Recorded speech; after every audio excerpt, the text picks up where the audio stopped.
प्रदेश में 12वीं कक्षा के परिणाम आ चुके हैं हरियाणा बोर्ड के, और किस तरीके से ये परिणाम रहे, किस तरीके से पिछले साल के मुकाबले इसमें इजाफा या कमी देखने के लिए मिली है। हमारे साथ बातचीत के लिए मौजूद है शिक्षा मंत्री कंवरपाल गुर्जर। सर, किस तरीके से देखते हैं इन परिणामों को जो 12वीं कक्षा के आज आए हैं? नहीं, ठीक है, रिजल्ट काफ़ी अच्छा है बच्चों का। ठीक है, पिछले के मुकाबले में 1% कम रहा सरकारी स्कूल का, लेकिन अच्छे परिणाम है। उसमें QR कोड वगैरह जिस प्रकार से हमने लगाया, नकल को जिस प्रकार से हमने रोका, वो एक बहुत बड़ी सफलता है हमारे बोर्ड की। और ठीक है, उससे भी थोड़ा फर्क तो पड़ता ही है। और दूसरी बात, कोरोना काल में जो बच्चे आगे अगली क्लासों में गए थे, तो पढ़ाई में कुछ ना कुछ तो कमी रही थी उनकी, मतलब हालांकि हमारा पूरा प्रयास था, पर फिर भी उस प्रकार से 100% तो नहीं हो सकती। तो स्वाभाविक है, उसका थोड़ा सा फर्क रहा। और 1% तो कम है, उसमें कोई बहुत बड़ा अंतर नहीं है। सरकारी स्कूलों में जो है वो फर्क 1% का है, अच्छा है, ठीक है। आप संतुष्ट हैं इस रिजल्ट से? हाँ, नहीं, निश्चित तौर से संतुष्ट है। ऐसा तो देखिए चलता ही रहता है, 1% कम 1% ज़्यादा, इसमें कोई इतना बड़ा नहीं है सरकारी स्कूल सर, 19% जो छात्र है वो अनुत्तीर्ण हुए हैं, उसको लेकर के क्या कहेंगे? उन छात्रों के लिए क्या कहेंगे? नहीं, छात्र अगली बार तैयारी करके पूरी तैयारी करके पेपर देंगे और उत्तीर्ण होंगे। और इसमें कोई बहुत निराशा की बात नहीं होती है। जीवन में सफलताएं चलती रहती हैं। बच्चे तैयारी करेंगे, निश्चित तौर से अगली बार अच्छे नंबर लेंगे। क्योंकि जब CBSE का रिजल्ट आया था तो सोनीपत के अंदर एक छात्र ने खुदकुशी कर ली थी। उन मायूस छात्रों को, उनके अभिभावकों को कुछ आप संदेश देंगे? देखिए, ऐसा कुछ नहीं करना चाहिए। कोई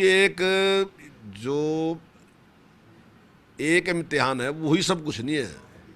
जीवन में बहुत कुछ है, और जिसमें अब की बार फेल हो सकता है, अगली बार इससे बहुत अच्छे नंबर लेकर पास होंगे। तो इस प्रकार का विचार नहीं करना चाहिए, तैयारी करनी चाहिए, मेहनत करनी चाहिए। इस प्रकार से निराश जीवन में नहीं होना चाहिए जी। आगे रिजल्ट और बेटर बने, उसके लिए क्या प्रयास रहेंगे आपके?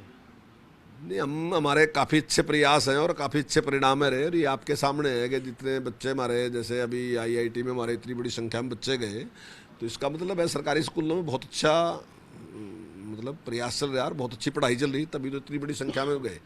और मैं दावे के साथ कह सकता हूँ कि आने वाले टाइम में आप देखोगे कि जो प्राइवेट स्कूल में भी अपने बच्चों को भेज रहे हैं, आने वाले टाइम में वो सरकारी स्कूल में आएंगे।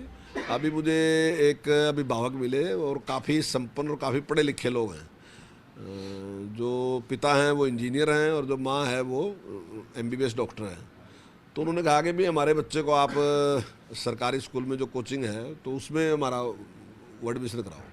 तो मैंने कहा कि उस केवल सरकारी स्कूल में जो बच्चे हैं उनके लिए ही है। तो यानी कि इस प्रकार की डिमांड आनी शुरू होगी, और मैं दावे के साथ कह रहा कि अगले साल ये बहुत बड़ी मात्रा में डिमांड इस प्रकार की आएगी और सुधार होगा।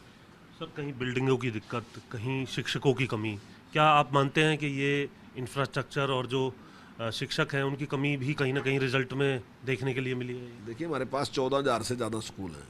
अब 14,000 से ज़्यादा स्कूल हैं तो कहीं ना कहीं थोड़ी बहुत कमियां तो रहेंगी। मान लीजिए पूरे हरियाणा में 100-150 स्कूल ऐसे हैं, मान लीजिए उनकी बिल्डिंग अच्छी नहीं है, तो टाइम तो लगेगा बनाने में। हम बनाने लग रहे हैं और हम उसको सारे को करने में लग रहे हैं। इसीलिए हम स्कूलों में भी जो है, मान लीजिए छोटी छोटी कमी है, उसके लिए भी हमने 25-25 लाख रुपए हम स्कूल में दे रहे हैं। मान लो उसका रास्ता है, उसकी चारदीवारी है, उसका शौचालय है, उसमें पीने का पानी है, उसमें ड्यूल डेस्क है, उसका ग्राउंड की लेवलिंग है। तो ऐसे सारे काम जो अति आवश्यक हैं उनके लिए हम सीधा पैसा SMC को ही दे रहे हैं, और वो बड़ी संख्या में काम हो रहे हैं। हमारे 27 ब्लॉक अब की बार हमने चुने थे, उनमें हमारा काम कंप्लीट हो गया। आने वाले साल में हम सारे के सारे स्कूलों में करने जा रहे हैं। तो ये काफ़ी कुछ बहुत बड़े लेवल पे हम जो है जी। ये तो इंफ्रास्ट्रक्चर की बात की आपने। शिक्षकों को कब तक आप पूरा कर लेंगे जो डिमांड है? शिक्षकों की भर्ती भी हमारी शुरू हो चुकी है, और मुझे पूरी उम्मीद है कि जो TGT है उसकी भर्ती तो हम अगले मास तक ही कर लेंगे। कितनी भर्ती? लगभग वो भी 7,400 कुछ हमारी भर्ती है। और इसी प्रकार से जो PGT है वो अगले महीने तक इससे मतलब 2 महीने तक हम PGT की भर्ती। PGT का तो सर 2019 का मामला था, वो कोर्ट के अंदर था। सरकार ने कह दिया कि इसको लेकर के हम जो है अब नई सिरे से भर्ती निकालेंगे। तो कोर्ट ने उसके ऊपर रोक लगाई अभी। तो मेरी चेयरमैन साहब से बात हुई थी, वो कह रहे थे कि ये कोई बहुत बड़ा नहीं, जल्दी विकेट हो जाएगा। और मुझे उम्मीद है कि आने वाले 2 महीने में हम PGT की भर्ती कर लेंगे। और HKRN के माध्यम से भी हम 9,000 टीचर भर्ती करने का हमारा प्रोसेस चल रहा है, और वो भी हम भर्ती कर लेंगे। मैं समझता हूँ लगभग 20,000 के करीब टीचर हम भर्ती कर रहे हैं, और आने वाले टाइम में टीचरों PGT की कितनी भर्तियाँ निकलने वाली हैं? पीजीटी की 4400 कुछ भर्तियां हैं जो हम वही जो 2019 में थी उसमें इजाफा नहीं। 4400। ठीक है सर, इसके अलावा जो प्रदेश कार्यकारिणी की बैठक है वो भी आपके हल्के आपके क्षेत्र के अंदर होने जा रही है, क्या कुछ उसको लेकर के? देखिए, प्रदेश कार्यकारिणी की बैठक हमारे यहाँ जो सारा कुछ है उस संगठन के हिसाब से सारा काम चलता है, और हमारे यहाँ हर 3 महीने के बाद जो है वो प्रदेश कार्यकारिणी की बैठक होती है। तो अब की बार वो बैठक जगाधरी में होने जा रही, और सभी कार्यकर्ता जो उसके प्रदेश कार्यकारिणी सदस्य वो भाग लेंगे, और माननीय मुख्यमंत्री जी और हमारे माननीय प्रभारी विपुल देव जी उसमें विशेष रूप से उपस्थित रहेंगे। कर्नाटक चुनाव के बाद भी कोई रणनीति बनाएंगे इस बैठक में जो रिजल्ट आए हैं? नहीं, देखिए, हम काम करते ही रहते हैं, कोई कर्नाटक चुनाव के बाद कोई ऐसा वो विशेष नहीं है, और रणनीति तो हर टाइम बढ़ती रहती है, चाहे वो कर्नाटक के चुनाव से पहले है चाहे कर्नाटक के चुनाव के बाद है। जैसे हमने पन्ना प्रमुख के लिए एक शुरू कर रखा, और हर हल्के में हम पन्ना प्रमुख का सम्मेलन हम करने जा रहे हैं। इसी प्रकार से जैसे जनसंवाद माननीय मुख्यमंत्री जी कर रहे हैं, इसी प्रकार से प्रदेश अध्यक्ष जी हर हल्के में जा रहे हैं। तो ये एक प्रोसेस है, चलता ही रहता है, कर ही रहे हैं उसको सारे को। शुक्रिया बात करने के लिए। तो सीधे तौर पर शिक्षा मंत्री कंवरपाल गुर्जर जो रिजल्ट आया है 12वीं कक्षा का उससे पूरे तरीके से संतुष्ट नज़र आ रहे हैं।